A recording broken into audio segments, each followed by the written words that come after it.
Good evening sir. Good evening sir. Very good evening sir. कैसे हो सब लोग? All good, all good, all good. वाह वाह वाह। आवाज नहीं आ रही है। मेरी आवाज नहीं आ रही है? सर ये ऐसे ही बोल। आ रही है बेटा, आ रही है सर, आ रही है। आ रही है, आ रही है, आ रही है। और कैसे हो सब लोग? All good. Yes sir. आप कैसे हो सर? बहुत बहुत बहुत बढ़िया। देखो, सुनना सुनना सुनना सुनना सुनना, हो गया हो गया। सुनो ध्यान से बेटा। तो सॉलिड स्टेट्स चैप्टर है। Good evening sir. हाँ, गुड इवनिंग बेटा, good evening. Solid state chapter है जो इस क्लास में हम लोग पढ़ेंगे, और सॉलिड स्टेट पहला चैप्टर है क्लास 12th का। क्लास 12th के अंदर कहाँ पे नहीं जा रही आवाज? सुरेंद्रपुरम सेंटर। इंदिरापुरम आवाज नहीं आ रही बेटा? कोई वहां पे बैठा हुआ है टीम से? कोई बैठा हुआ है वहां टीम से? कोई नहीं है? चलो कोई नहीं। सेंटर पे आवाज नहीं आ रही सर, एक बार चेक। इंदिरापुरम सेंटर, एक मिनट रुक जाओ।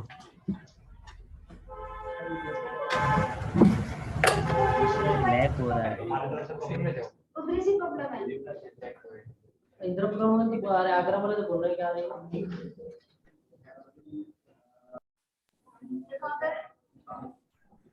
अभी कोई इंदिरापुरम में सेंटर पे है? अभी भी आपकी आवाज। सेंटर पे कोई है इंदिरापुरम में? इंदिरापुरम सेंटर में कोई है? सर आवाज ही नहीं आ रही है तो पता कैसे चलेगा?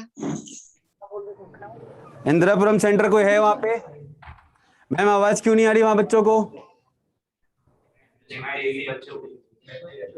मैम आवाज क्यों नहीं आ रही बच्चों को? ये क्या ड्रामा है भाई? सर वीडियो लैग हो रहा है। वीडियो लैग हो रहा है? किसका वीडियो लैग हो रहा है? नहीं सर, वीडियो ठीक है। सर ठीक है, सर ठीक है।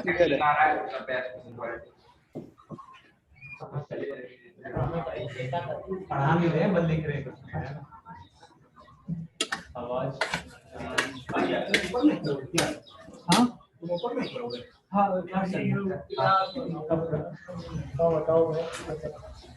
आवाज क्यों नहीं आ रही? इंदिरापुरम सेंटर में कोई है? सारी चीजें ठीक है, बट आपकी तरफ से आवाज नहीं आ रही है। मैंने रीचेक कर लिया, हमारी तरफ से ऑडियो ठीक है। बाकी सबका तो आ रहा है, बाकी सबको आ रहा है ना बेटा? Yes sir. Yes sir. क्या हो गया वहां पर? ऑडिबल नहीं हो सर, लिख के बता दो सर, क्या करें? सर हम लोग direct smart. Ma'am classroom change कर दीजिए।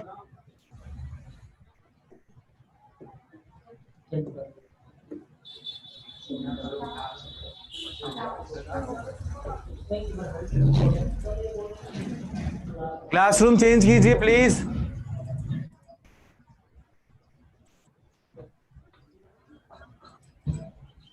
मैम आपकी आवाज आ रही है, आप मुझे प्लीज थोड़ा सा कम्युनिकेट करेंगे?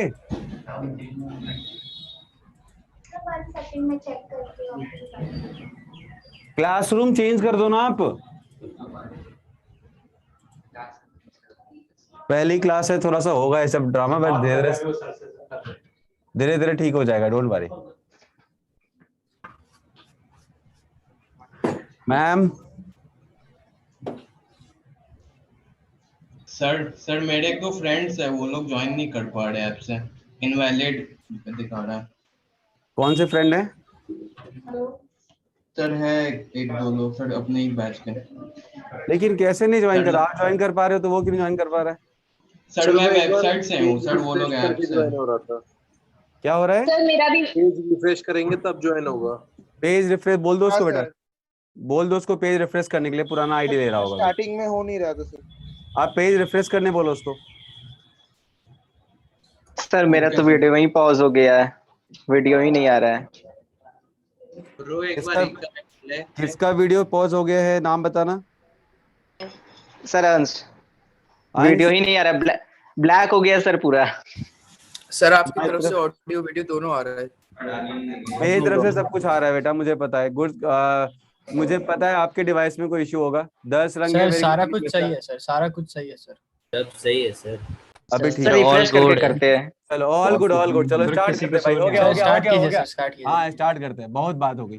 सुनो ध्यान से बेटा, अभी ये क्लास 12th की जर्नी है, कंपैरेटिवली ये ज्यादा लोड वाली नहीं है। 11th वाली ज्यादा लोड की जर्नी होती है, 12th वाला थोड़ा सा आसान होता है, not in terms of line of thinking और एजुकेशन और I mean the content, but in terms of the syllabus. Syllabus wise यहाँ पर कंपैरेटिवली अब कम सिलेबस है, 11th में सिलेबस ज्यादा था। यहाँ पे फिजिकल केमिस्ट्री के अंदर हमारे को जो पढ़ना होता है that is solid state, then we have solution chapter, chemical kinetics, then we have surface chemistry, electrochemistry. यही 5 चैप्टर्स है जो आपको पढ़ने हैं क्लास 12th में। आप सब अपना प्लीज माइक म्यूट कर लो ताकि मैं बोल पाऊं तो आपका वॉइस ना आए पीछे से। तो 4 चैप्टर 5 चैप्टर हमें पढ़ने हैं। सबसे पहला चैप्टर होता है बेटा सॉलिड स्टेट, जो आज सामने आपको लिखा हुआ मिल रहा है। ये सॉलिड्स पहला चैप्टर होता है जो बहुत ही इंपॉर्टेंट है एग्जामिनेशन पॉइंट ऑफ व्यू से आईआईटी के लिए। उसके बाद दूसरा चैप्टर हम लोग पढ़ते हैं, इसके अंदर सॉल्यूशन, अगेन बहुत इंपॉर्टेंट चैप्टर है और ये भी आईआईटी पॉइंट ऑफ व्यू से बहुत ज्यादा इंपॉर्टेंट है। उसके बाद अगला चैप्टर है बेटा इलेक्ट्रोकेमिस्ट्री। इलेक्ट्रोकेमिस्ट्री अगेन बहुत ही ज्यादा इंपॉर्टेंट ये भी है, कोई भी चैप्टर यहाँ पर तो मिस नहीं कर सकते। इस 11th में कुछ इंपॉर्टेंट थे कुछ नहीं थे, बट यहाँ पे सारे इंपॉर्टेंट होते हैं क्योंकि 12th का सिलेबस मोस्टली आता है आईआईटी के एग्जाम में। इलेक्ट्रोकेमिस्ट्री के बाद तुम्हारे पास जो चैप्टर इस पर्टिकुलर सेगमेंट में आएगा that is chemical kinetics, again one of the most important chapter. तो केमिकल काइनेटिक्स और इसी के अंदर न्यूक्लियर केमिस्ट्री भी आएगी, तो दोनों इसी के अंदर कवर होगा। तो केमिकल काइनेटिक्स और सबसे लास्ट में जो हम लोग पढ़ेंगे इस फिजिकल केमिस्ट्री के अंदर that is surface chemistry. Surface chemistry is also very important, लेकिन इसके ऊपर बहुत ज्यादा थ्योरी होता है। तो ये चैप्टर थ्योरी प्लस न्यूमेरिकल से मिलकर बनता है, थ्योरी प्लस न्यूमेरिकल है इसमें। सॉल्यूशन के अंदर भी थ्योरी कम है न्यूमेरिकल ज्यादा है, थ्योरी कम है न्यूमेरिकल ज्यादा है। इलेक्ट्रोकेमिस्ट्री में थ्योरी बहुत कम है न्यूमेरिकल बहुत ज्यादा है, और केमिकल काइनेटिक्स में भी थ्योरी बहुत कम है न्यूमेरिकल बहुत ज्यादा है, और सरफेस केमिस्ट्री में बस थ्योरी है, थोड़ा सा न्यूमेरिकल में पढ़ा दूंगा। तो ये जो कैपिटल एन तुमको दिख रहा है बड़े सा, मतलब समझ जाना कि वो न्यूमेरिकल पार्ट कंपैरेटिवली ज्यादा है इसमें। तो जो बच्चे न्यूमेरिकल में ज्यादा साउंड है उनके ये चैप्टर्स बहुत अच्छे होंगे। सॉलिड स्टेट का इनिशियल पार्ट थ्योरी रहता है और लास्ट पार्ट भी थ्योरी होता है, बीच में थ्योरीज नहीं रहती हैं, बीच में न्यूमेरिकल अप्रोच आ जाता है। तो स्टार्ट और लास्ट थोड़ा सा बोरिंग होगा लेकिन इंटरेस्टिंग होगा, क्योंकि आपको सॉलिड आपने आसपास बहुत सारे देख रखे हैं, बट आपको ये नहीं पता है कि सॉलिड एग्जैक्टली कौन से लैटिस, कौन सा यूनिट सेल, कैसा बना हुआ होगा, अंदर में इतना क्या ऐसा है जो इतना स्ट्रांग है, क्यों इतना इसको तोड़ना मुश्किल है, मेल्टिंग पॉइंट इतनी ज्यादा क्यों है, इसकी बॉइलिंग पॉइंट ज्यादा क्यों होती है। इन सारे बातों का आंसर करता है तुम्हारा ये particular chapter that is solid state. अब इसकी जो स्ट्रक्चर होती है, इस स्ट्रक्चर में जो एटम का अरेंजमेंट होता है, पार्टिकल का अरेंजमेंट होता है, वो अरेंजमेंट कैसा होता है, इसके बारे में भी बात करता है ये particular chapter that is solid state. तो सॉलिड स्टेट के अंदर हम लोग अभी पढ़ेंगे सबसे पहले थ्योरेटिकल पार्ट, जिसमें हम लोग आपको सॉलिड का क्लासिफिकेशन बताएंगे सबसे पहले। तो सुनना ध्यान से बेटा, मैं आपको यहाँ पर सॉलिड स्टेट में सबसे पहले मैंने बोला ऐसा कि आपको यहाँ पे थोड़ा सा थ्योरी मिलेगा, बहुत ज्यादा थ्योरी नहीं है, बाकी पूरा स्लाइड खाली खाली मिलेगा आपको। ये लिखना बहुत ज्यादा मतलब इंपॉर्टेंट नहीं है, बट फिर भी मैं लिख रहा हूं जस्ट बिकॉज आपका चूंकि बेस से बना रहे 12th का भी एग्जाम अच्छा जाए। तो यहाँ पर लिखा हुआ है कि एवन सब्सटेंसेस, राइट, क्या लिखा हुआ है, substances have to opposing force in it, attractive force और देखो पार्टिकल को क्लोज रखता है, और दूसरा है थर्मल फोर्स जो पार्टिकल को दूर करने की कोशिश करता है। आपको पता होगा कि पार्टिकल जो होते हैं, चाहे सॉलिड स्टेट हो, चाहे लिक्विड हो, चाहे गैस हो, पार्टिकल मूवमेंट में रहते हैं। या तो वो मूवमेंट वाइब्रेशनल होगा, या तो मूवमेंट काइनेटिकल होगा, या तो मूवमेंट तुम्हारा रोटेटरी होगा। तो कोई सा भी मूवमेंट तो परफॉर्म कर ही रहा होता है कोई ना कोई, अगर पार्टिकल अंदर है। तो लेट्स सपोज मैंने बोला ये जो पेन है, ये पेन आयरन से बना हुआ है, तो क्या इसके पार्टिकल वाइब्रेट नहीं कर रहे? पार्टिकल वाइब्रेट कर रहे हैं, पार्टिकल वाइब्रेट कर रहे हैं, लेकिन हमें दिख नहीं रहे। ये अपने एक्सिस पे वाइब्रेट कर रहा है, हर पार्टिकल वाइब्रेट कर रहा है इसके अंदर। अगर वही वाइब्रेशन ज्यादा हो जाए और वो थोड़े बहुत एनर्जी लेके फ्लो करना शुरू कर दे, तो हम बोलेंगे कि भाई साहब इसके जो शेप है वो डिफॉर्म होना शुरू हो गया। जैसे आपको देखा होगा आप लोगों ने ग्लास को बोला जाता है सुपर कूल लिक्विड, राइट। वो बहुत ही टाइम से अगर आप उसको लगा के रखोगे कभी भी कोई ग्लास को, लेट्स सपोज कोई विंडो के ऊपर ग्लास लगा हुआ है, तो स्टार्टिंग में विंडो के ऊपर ग्लास जो होगा वो थोड़ा सा लूज सा होगा, बट आफ्टर 10 ईयर्स तुम जब जाओगे वहां पर तो आपको ग्लास बिल्कुल फिट सा मिलेगा और लगेगा कि कुछ ग्लास ऐसा है कि जो फ्लो करके नीचे आ गया है।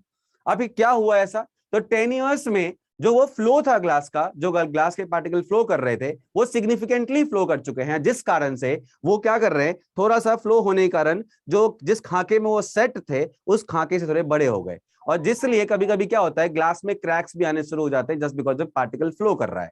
तो नीचे से एक फोर्स लगता है जो ऊपर की तरफ फोर्स लगाता है और ग्लास चरकने लगता है, टूटने लगता है कुछ समय के बाद। कुछ समय का मतलब यहाँ पे 4, 5, 6 साल, 10 साल है, ठीक है।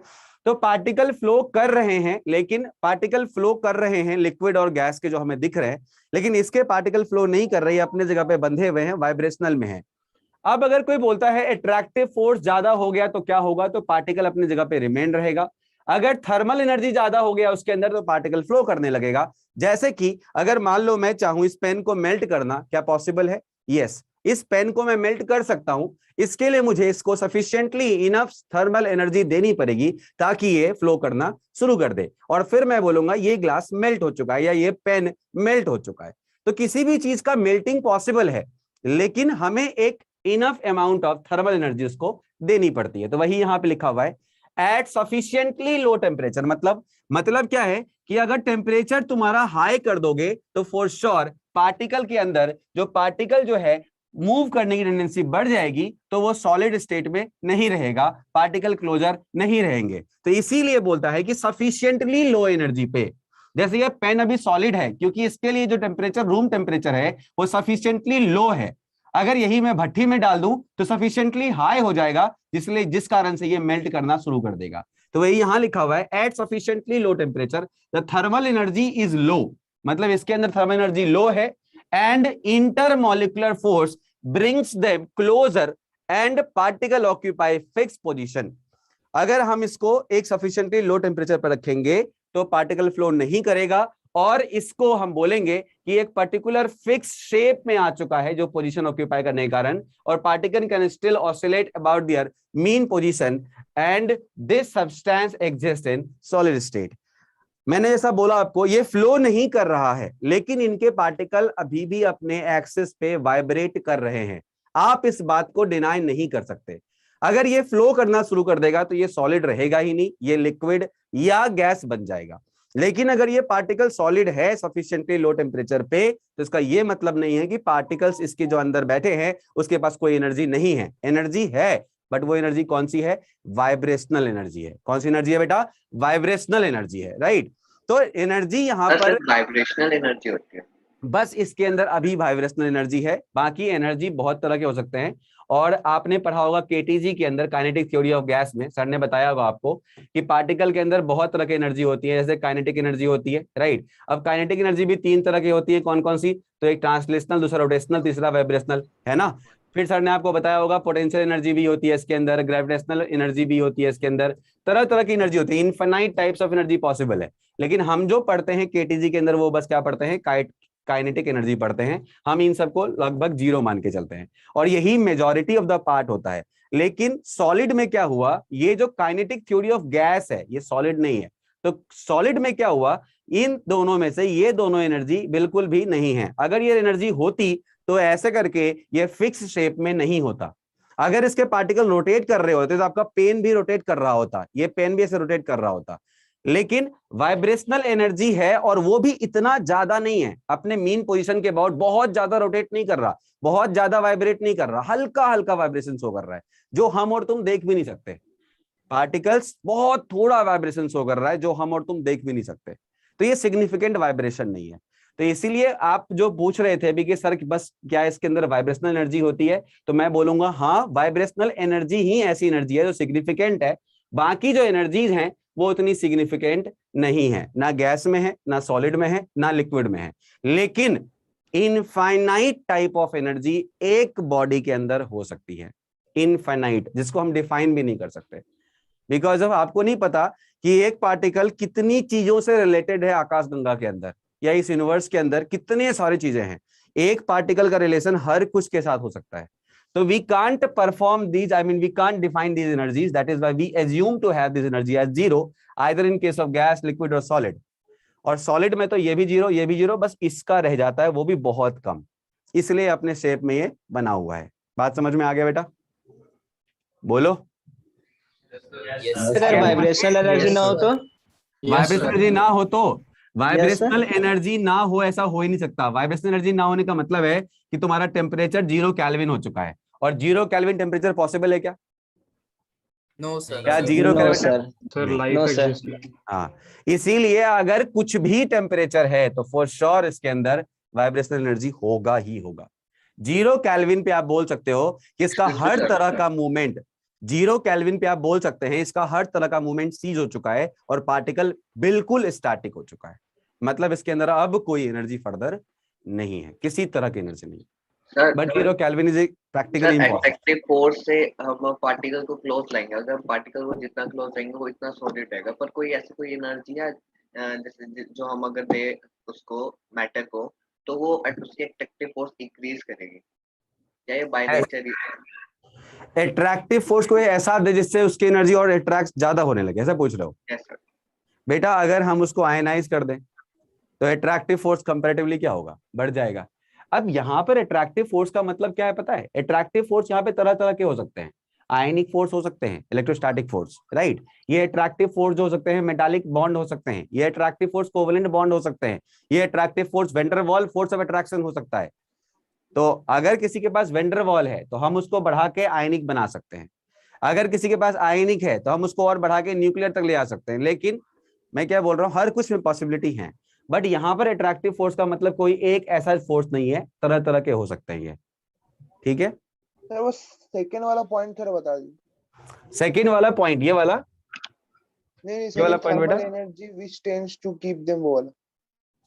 Thermal energy which tend to, where is the thermal energy? अच्छा, द थर्मल एनर्जी ये वाला, अच्छा ये वाला, okay. The thermal energy which tend to keep them apart by mistake, sorry by making them move faster. Basically देखो, मैंने बोला ना दो तरह की एनर्जी है, एक एनर्जी है जो क्लोज लाती है, दूसरी एनर्जी है जो दूर करती है। बात समझ में आ गई? यस बोलो। सर। अच्छा, ये जो क्लोज करने वाली एनर्जी है ये बॉन्ड है, चाहे वो मेटालिक बॉन्ड हो, चाहे आयनिक बॉन्ड हो, चाहे वो वैन डर वाल फोर्स ऑफ अट्रैक्शन हो, चाहे कोवेलेंट बॉन्ड हो। और ये जो एनर्जी है, ये एनर्जी वो एनर्जी है जिससे कि मूवमेंट होने लगता है। भैया आप ही बताओ ना, अगर मान लो कोई चीज को तुम हीट करोगे, क्या होगा? पार्टिकल नाचना शुरू कर देगा ना। हाँ सर। तो जब पार्टिकल नाचना शुरू कर देगा तो वो क्या होगा? दूर जाएगा कि नहीं? हाँ सर। तो अगर वो दूर जाएगा तो वही तो लिखा है यहाँ पर, क्या? The thermal energy which tend to keep them apart by making them move faster. अगर आप एनर्जी देंगे तो ऑब्वियसली वो भागना शुरू करेगा, और जब वो भागना शुरू करेगा तो क्या होगा उससे? वो दूर जाएंगे, अपार्ट होंगे, इजंट इट? Yes sir. यही लिखा है इसमें, समझिए। कोई भी दुनिया में कोई भी चीज अगर मूव कर रही है, पार्टिकल है, तो उसके पास फॉर श्योर एनर्जी होगी। अब इस एनर्जी में पार्टिकल अगर मान लो बहुत क्लोजर है, तो इसको अगर दूर दूर करना है तो जो एनर्जी हमारे लिए सफिशिएंट होगी वो कौन सी होगी? थर्मल एनर्जी ही होगी, जिस कारण से पार्टिकल के डिस्टेंस क्या हो जाएंगे? बढ़ने शुरू हो जाएंगे, जस्ट बिकॉज ऑफ इनको घूमने की अब आदत हो गई है। ये थर्मल एनर्जी इसके बॉन्ड के जो अट्रैक्टिव फोर्स है उसको ओवरकम कर देगा, और जिस कारण से मूव करना क्या करेगा? शुरू कर देगा। ठीक है? Yes sir. चलो, ये उतना भी इंपॉर्टेंट नहीं है, बचपन से इतना कुछ सोचते आ रहे हैं हम लोग, आगे बढ़ते हैं, समझते हैं अच्छी बातों को। अब यहां पर लिखा है जनरल कैरेक्टरिस्टिक्स ऑफ सॉलिड क्या होता है? They have defined mass, volume and shape. इसमें तो कोई दिक्कत नहीं होगा आप लोगों को? कोई दिक्कत नहीं है इसमें बेटा? No sir. अच्छा, आपको पता है दुनिया में हर कुछ का डेफिनेट मास होता है, चाहे वो सॉलिड हो, लिक्विड हो या गैस हो, मास सबका फिक्स होता है, राइट। वॉल्यूम जो होता है वो सॉलिड और लिक्विड का तो फिक्स होता है, बट गैस का फिक्स नहीं होता है। और जो शेप होता है वो किसका फिक्स होता है बेटा? बस सॉलिड का होता है, लिक्विड और गैस का शेप फिक्स नहीं होता है। तो मैं यहां पे बोल रहा हूं सॉलिड की प्रॉपर्टीज के बारे में, तो सॉलिड का मास फिक्स होगा, वॉल्यूम फिक्स होगा, और शेप भी क्या होगा? फिक्स होगा। उसके बाद इंटरमॉलिक्यूलर डिस्टेंस इज शॉर्ट, ये क्लास 9th में पढ़ाया गया होगा आप लोगों को, है कि नहीं? वो सॉलिड इसीलिए है क्योंकि उसके पार्टिकल्स क्या है बताओ? बहुत ही क्लोज है, राइट। अच्छा, उसके बाद है intermolecular forces are strong. Obvious सी बात है, अगर फोर्स स्ट्रांग नहीं होते तो पार्टिकल क्या करते बताओ? भाग जाते, एक दूसरे के साथ बंधे हुए भी नहीं रहते, है कि नहीं? तो इसीलिए इंटरमॉलिक्यूलर फोर्स जो है वो क्या है? स्ट्रांग है। उसके बाद बोलता है देयर कंस्टिट्यूएंट पार्टिकल, चाहे वो एटम हो, मॉलिक्यूल हो या आयन हो, have fixed position and can only oscillate about their mean position. अगर ये पोजीशन फिक्स नहीं होगा तो पता है क्या होगा? रात में पेन ऐसा था, सुबह में पेन चकोर हो जाएगा, ऑब्वियसली भाई पार्टिकल का पोजीशन फिक्स ही नहीं है कि नहीं? रात में पेन रख के मैं ऐसा गया था, सुबह में ऐसा मिलेगा मेरे को, अगले दिन ऐसा मिलेगा मेरे को, भाई ये तो फिक्स ही नहीं है, घूम रहा है हवा। बट ऐसा होता है क्या? देखा है कभी ऐसा होते हुए? नो सर, कभी नहीं देखा है ना? हाँ, तो इसीलिए लिखा हुआ है एक्सेप्शन है कुछ, कोई एक्सेप्शन मेटल नहीं है, कोई मेटल नहीं, मेटल भी एक्सेप्शन नहीं है इसका, अनटिल अनलेस हम उसको डिफॉर्म ना करें, वो खुद ब खुद नहीं होगा। अगर खुद ब खुद होता है तो हम लोग क्या बोलेंगे? भूत आ गया है। नहीं, उसको थर्मल एनर्जी मिला है। हाँ, थर्मल एनर्जी, बहुत बढ़िया। लेकिन सर अगर एक रूम, मेटल है ना सर, हाँ हाँ सर एक मेटल है जो सर गैलियम। मतलब उसको मेमोरी वाला सर, वो मेमोरी मेटल है सर, उसको बोला जाता है जो थर्मल सर एनर्जी लेने के गैलियम बाद अपने स्टार्टिंग वाले फेज में आ जाता है। तो एनर्जी लेने के बाद, आपने तुरंत बोला ना एनर्जी लेने के बाद, यस मैम, यस सर, आपने बोला एनर्जी लेने के बाद, मैं क्या बोल रहा हूँ यहाँ पर? यहाँ पे जितनी भी बातें चल रही हैं ये सब कहाँ चल रही है बेटा? यहाँ पे जितनी भी बात चल रही है कहाँ चल रही है? ये चल रही है at constant temperature and pressure, at constant temperature and pressure. बात समझ में आ रही है बेटा? Constant temperature and pressure. Sir आपने अभी तक सर कितना पढ़ाया? सर किसी की वॉइस, सर आपने अभी तक कितना पढ़ाया सर?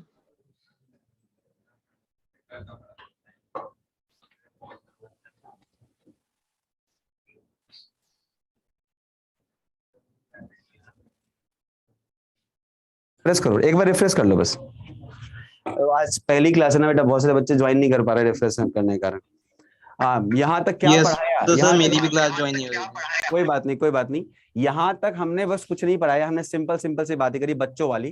क्या कि सॉलिड क्या होता है, ठीक है? सॉलिड के अंदर दो तरह के फोर्स होते हैं बेटा, अट्रैक्टिव फोर्स और रिपल्सिव फोर्स। इनफैक्ट दुनिया में हर कुछ के पास क्या होता है? दो तरह का फोर्स होता है। कौन कौन सा? अट्रैक्टिव फोर्स और रिपल्सिव फोर्स। अट्रैक्टिव फोर्स जहां पे ज्यादा होता है, इस कारण से ही सॉलिड क्या होते हैं? सॉलिड स्टेट में बने होते हैं। अगर रिपल्सिव फोर्स ज्यादा हो गया तो सॉलिड स्टेट में नहीं बने होंगे, वो फ्लो कर रहे होंगे। और दो तरह की एनर्जी होती है, अट्रैक्टिव एनर्जी और रिपल्सिव, मतलब उसको बोल सकते थर्मल एनर्जी। थर्मल एनर्जी के आने से पार्टिकल फ्लो करना शुरू कर देता है, अट्रैक्टिव एनर्जी के होने से वो पार्टिकल फ्लो नहीं करता है। यहीं तक बात हुई थी अभी तक। उसके बाद मैंने बताया जनरल कैरेक्टरिस्टिक्स ऑफ सॉलिड क्या होता है। तो सबसे पहले it has definite shape, volume and mass. दूसरा है डिस्टेंस जो होते हैं पार्टिकल के बीच के वो बहुत कम होते हैं। तीसरा मैंने बताया इंटरमोलिकुलर फोर्स जो होता है वो काफी स्ट्रांग होता है। चौथा मैंने बताया कंस्टिट्यूएंट पार्टिकल जो होते हैं, चाहे वो एटम हो, मॉलिक्यूल हो या आयन हो, जो सॉलिड बनाते हैं वो अपने पोजीशन पे फिक्स होते हैं। वो अपने पोजीशन पे क्या होते हैं बेटा? फिक्स होते हैं। और इस कारण से ये क्या होता है बताओ? ये फिक्स होने के कारण जो शेप होता है वो भी क्या होता है? फिक्स होता है। मैं आपको समझाता हूं, देखो यहाँ पे ये सॉलिड स्ट्रक्चर है। आपको लग रहा होगा देख के सर तो ये तो क्यूब है, बेटा क्यूब नहीं है, ये सॉलिड स्ट्रक्चर है क्यूब के फॉर्म में। अब जो सॉलिड स्ट्रक्चर इसके अंदर है, मैं थोड़ा सा डिस्टर्ब रहूंगा, एक दो कॉल्स ले लेता हूँ बच्चों को। ये हेलो,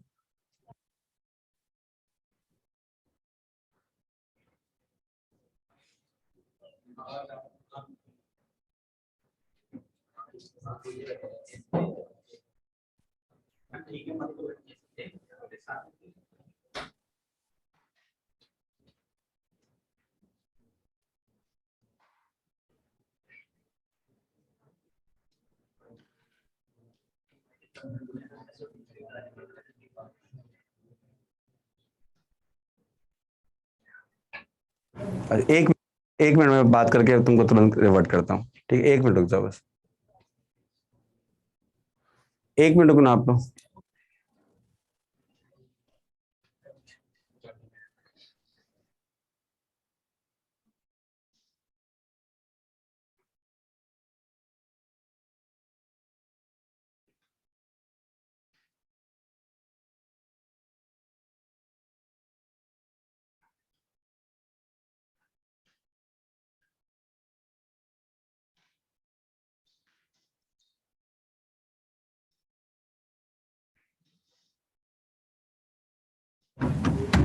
माथा खराब। देखो बेटा, इसका क्या मतलब है समझो।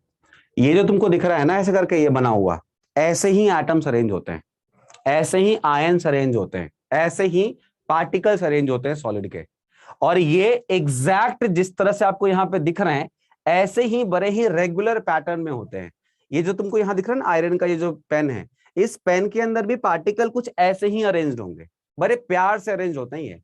और इसका ये प्यारा अरेंजमेंट के कारण ही इनका मेल्टिंग पॉइंट, बॉइलिंग पॉइंट बहुत ज्यादा हो जाता है। इनके मेल्टिंग पॉइंट ज्यादा होने का सबसे बड़ा रीजन यही होता है कि इनके पार्टिकल बड़े ही रेगुलरली अरेंज्ड होते हैं, मतलब इनके पार्टिकल्स को आप डिसलोकेट नहीं कर सकते, ये अपने परफेक्ट पोजीशंस में बने रहते हैं अनटिल अनलेस हम इनको कोई एक्सटर्नल एनर्जी ना दे दें।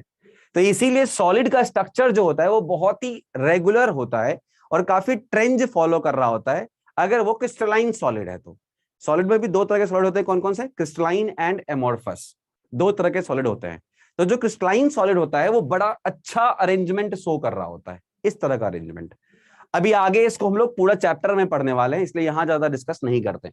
नेक्स्ट है they are incompressible and rigid. Obvious सी बात है, हम इसको चाह के भी कंप्रेस नहीं कर सकते हैं सिंपल फोर्स के साथ। आई मीन मेरी औकात तो नहीं है, आपकी होगी, लगा लेना कभी, लेकिन मेरे से तो पॉसिबल नहीं है कि मैं इसको ऐसे हाथ से, अरे टूटने वाला था वे पावर आ गया मैंने। चलो ये तो दूसरा एग्जांपल ले लेता हूँ, ये एग्जांपल लेता हूँ, ठीक है।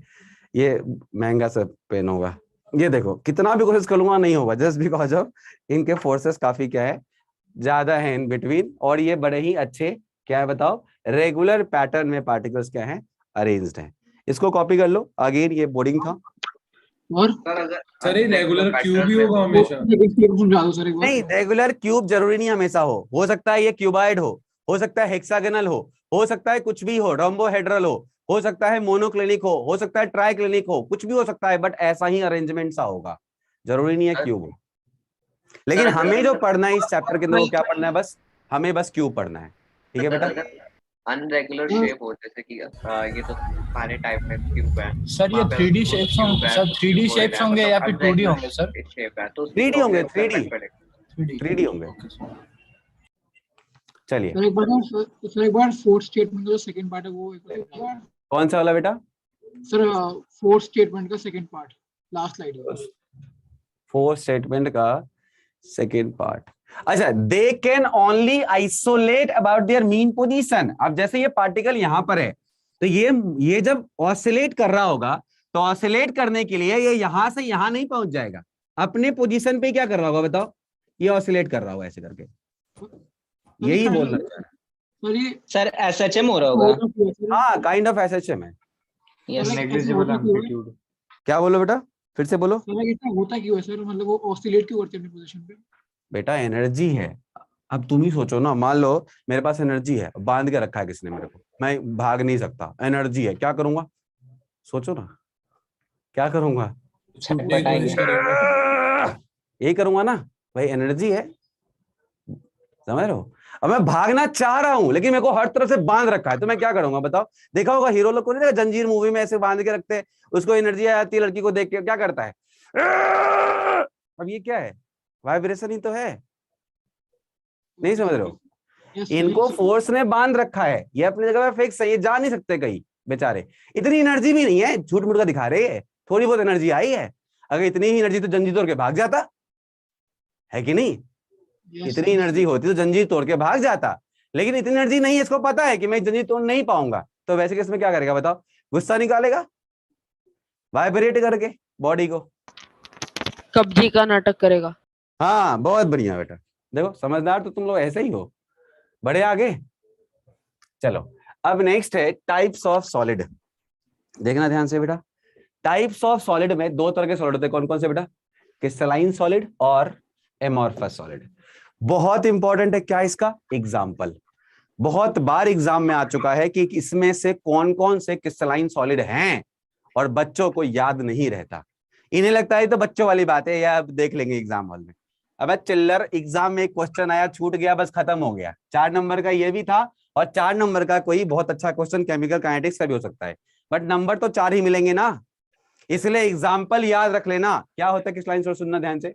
It consists of large number of small crystal, each of them having definite characteristics, geometrical shape. Okay, it has a long range, regular pattern of arrangement of particles.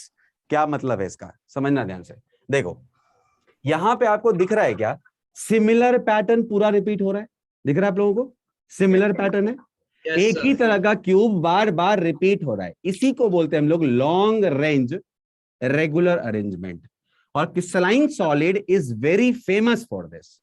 यही चीज एमॉर्फस में नहीं मिलती है। एमॉर्फस के अंदर ये लॉन्ग रेंज नहीं होते, ये शॉर्ट रेंज होते हैं, मतलब बार बार पैटर्न को चेंज कर रहे होते हैं। और ये क्या करते हैं बताओ, सिमिलर पैटर्न के साथ थ्रू आउट रहता है। ये सिमिलर पैटर्न के साथ क्या रहता है बेटा बताओ, थ्रू आउट रहता है। इस कारण से इसकी स्टेबिलिटी भी क्या होती है, बहुत ज्यादा होती है। इनका मेल्टिंग पॉइंट क्या होता है, बहुत हाई होता है, जस्ट बिकॉज ऑफ क्या, लॉन्ग रेंज रेगुलर पैटर्न।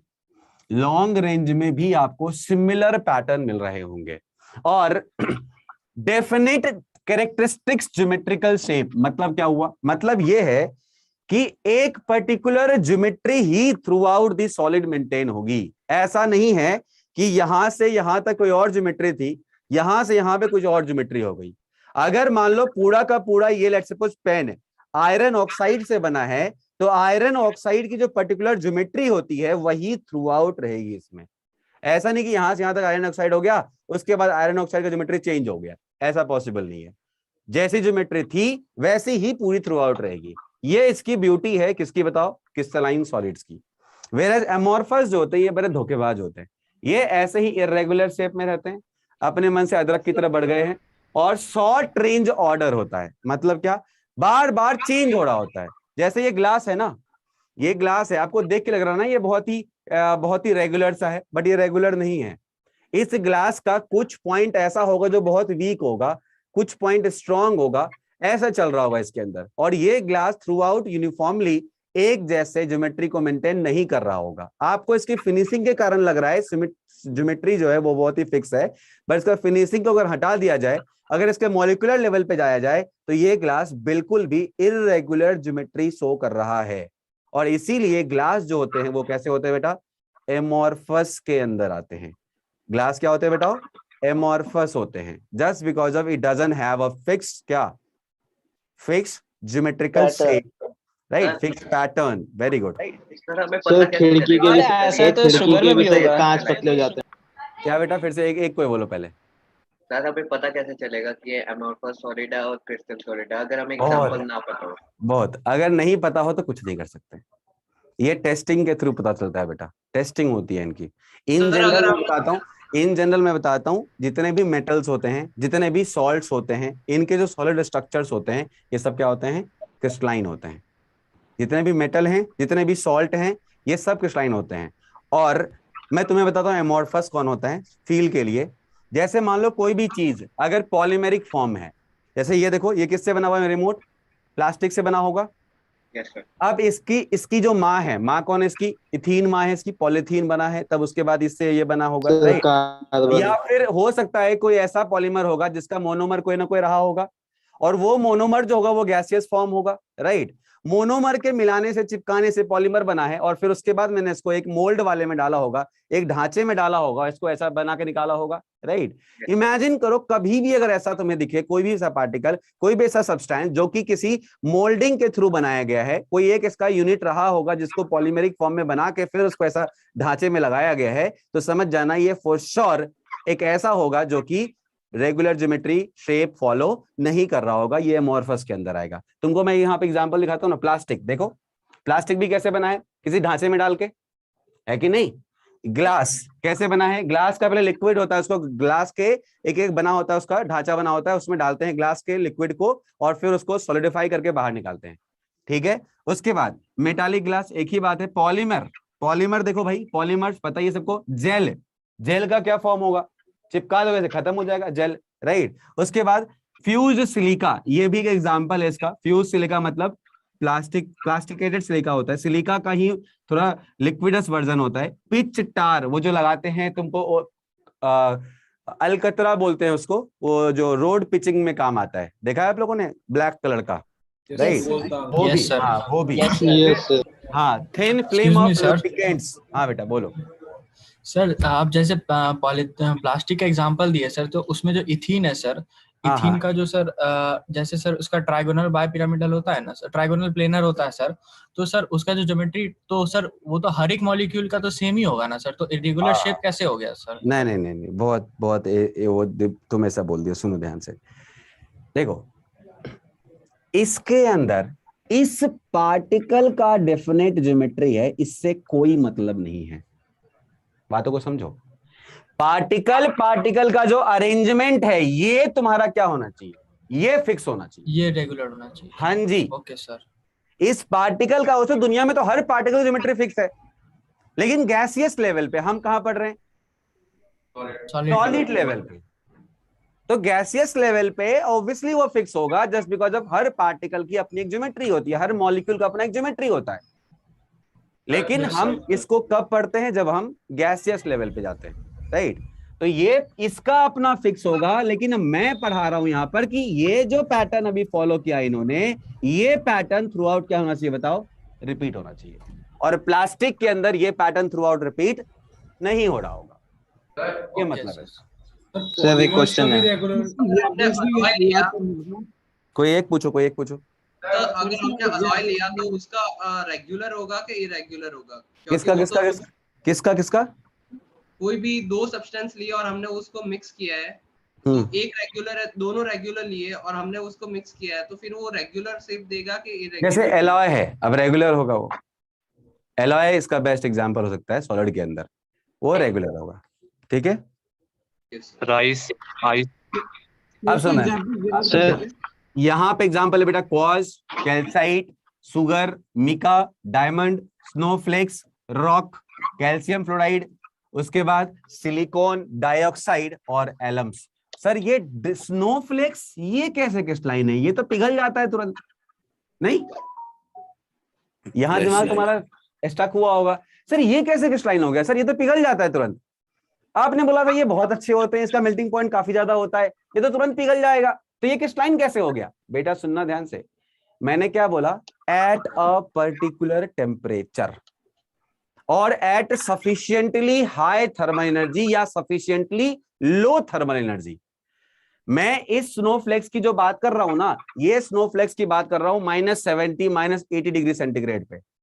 आप -80 पे किसी स्टेट में चले जाना और वहां पे एक बर्फ का टुकड़ा उठाकर सर पे मारना, देखना क्या होता है, लोहे से ज्यादा काम करेगा वो, पत्थर जैसा। हाँ, भयंकर तरीके से, खतरनाक तरीके से होते हैं वो। और वहां पे वाटर बड़ा ही प्यार से अरेंज होते हैं वहां पर, इसलिए स्नोफ्लेक्स जो है वो क्रिस्टलाइन होते हैं, याद रखना इसको। Snowflakes are crystalline in nature. हाँ एग्जांपल्स याद करने हैं क्या? हाँ बिल्कुल याद करने हैं, एग्जाम में आएंगे इसके एग्जांपल्स। और भी लिख देता हूँ, I2 सॉलिड, CO2 गैस, ये सब एग्जांपल हैं इसके। Sorry, CO2 solid gas. हाँ बेटा पूछो। की रेगुलर ज्योमेट्री नहीं होती? नहीं, पॉलीमर्स की एमोफोस सॉलिड की सर थर्मल एनर्जी लो होती है ना? थर्मल एनर्जी लो होती है मतलब नहीं समझा, मेल्टिंग पॉइंट लो होता है। हाँ, मेल्टिंग पॉइंट लो होता है। सर जो खिड़कियों के सर कांच होते हैं सर, पूछो पूछो। सर खिड़कियों के कांच जो है सर, वो कुछ सालों बाद सर वो नीचे से मोटे हो जाते हैं सर, ऊपर पतले हो जाते हैं सर, वो भी यही कारण है इसका, फ्लो कर रहा है ना। ऐसे भी ग्लास क्या है, ग्लास एमोर्फस है, राइट। और इसको कहा क्या जाता है पता है, सुपर कूल्ड लिक्विड। क्या कहा जाता है इसको, सुपर कूल्ड लिक्विड। ग्लास होते ही है सुपर कूल्ड लिक्विड। क्या बेटा? मेटल क्रिस्टलाइन सॉलिड है तो मेटेलिक ग्लास क्यों नहीं है? हाँ हाँ, एक क्वार्ट्ज से है, ये तो ग्लास होता है। क्वार्ट्ज क्रिस्टलाइन के अंदर आता है बेटा। पहली फॉर्म तो ग्लास और मेटेलिक ग्लास में क्या डिफरेंस है?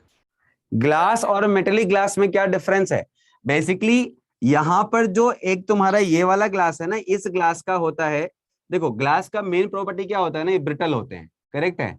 मेटल को इस रेंज में अगर हम हीट करें या फिर उसको फिर कूलिंग करें, बेसिकली मेटल को ब्रिटल बनाने का तरीका होता है, जब आप पढ़ोगे मैकेनिकल इंजीनियरिंग वहां बताया जाएगा।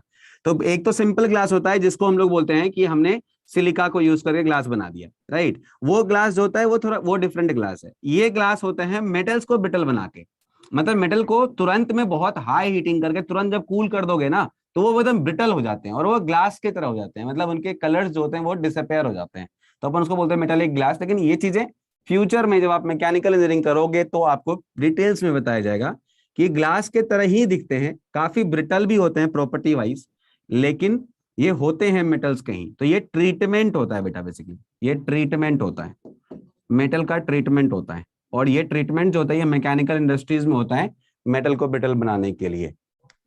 ठीक है, आप मतलब रिपीट कर दो। कौन सा वाला सर यहाँ पे रेंज का मतलब क्या है? रेंज का रेंज कौन सा रेंज सर? कोई भी रेंज मतलब। अच्छा लॉन्ग रेंज का मतलब है, देखो यहाँ पे दिखाया ना, ये देखो ये जो इतना तुमको दिख रहा है सिमिलर फैशन में चल रही है। बताओ ऐसा है कि यहाँ पर कुछ और था, यहाँ कुछ और बन गया?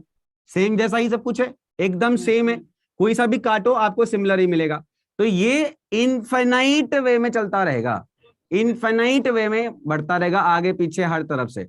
तो वैसे केस में हम इसको बोल सकते हैं कि भाई चूंकि यहाँ पर इनफाइनाइट अरे का अरेंजमेंट है, that is why it is long range order.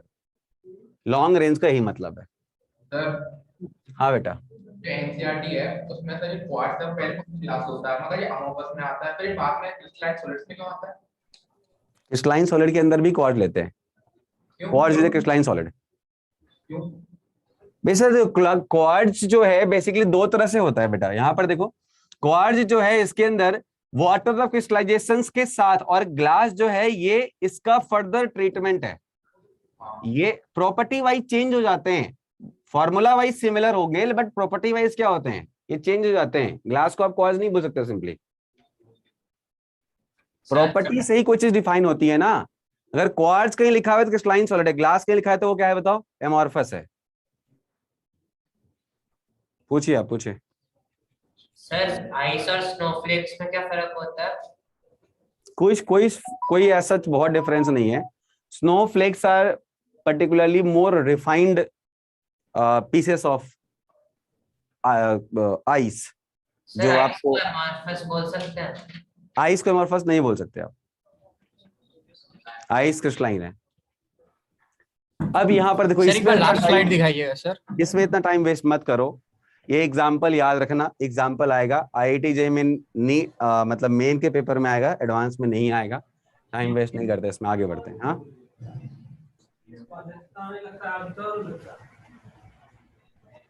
Sir याद इतने ही करने के और करने पड़ेंगे? इतने ही करने याद, इसी में से कोई एक आ जाएगा।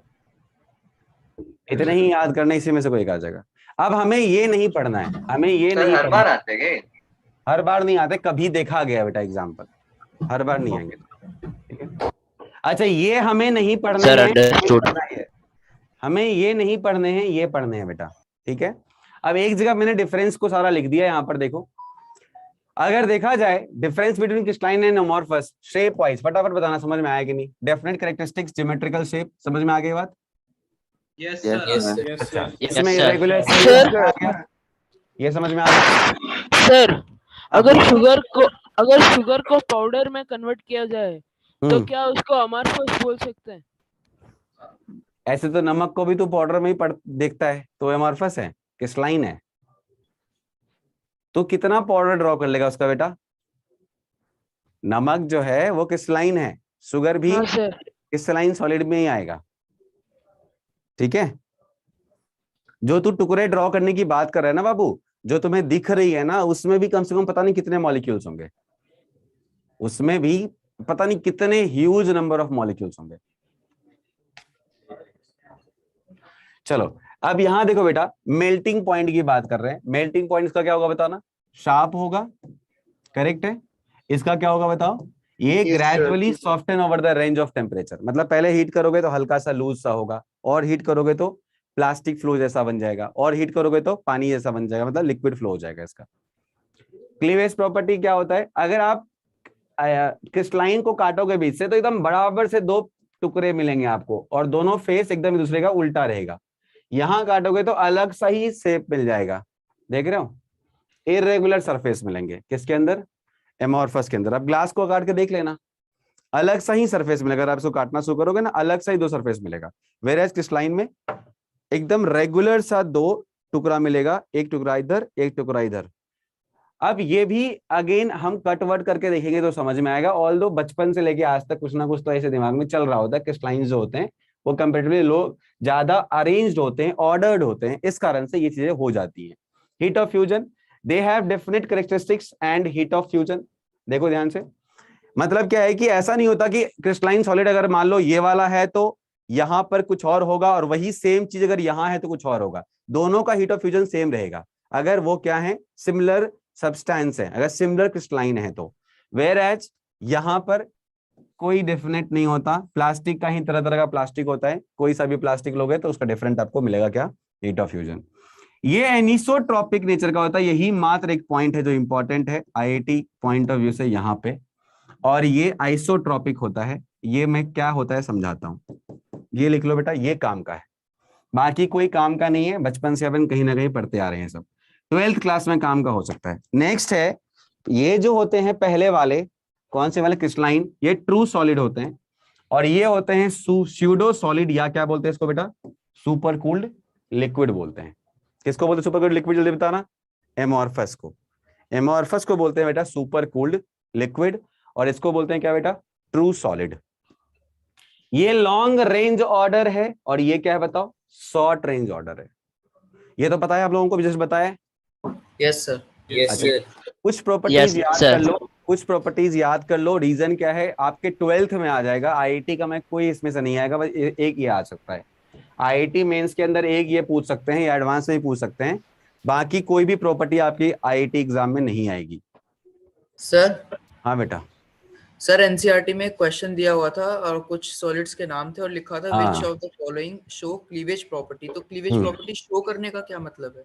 क्लीवेज प्रॉपर्टी शो करने का मतलब है जिसके पास सही क्लीवेज बने। यहाँ पे लिखा हुआ ना क्लीवेज प्रॉपर्टी, तो ये क्लीवेज प्रॉपर्टी शो करते हैं, मतलब ये कौन है, क्रिस्टलाइन है, और ये क्लीवेज प्रॉपर्टी शो नहीं करते हैं। Okay sir, thank you. ठीक है, इसलिए मैंने बताया कि एनसीईआरटी पढ़ना भी आसान हो जाए। जो एक पर्टिकुलर क्लीवेज शो करे, क्लीवेज का मतलब ही क्या होता है, कट, एक अच्छा कट शो करे और बराबर से दोनों सरफेस आपको दिखे, स्मूथ सरफेस, तो समझ आना हो क्रिस्टलाइन है।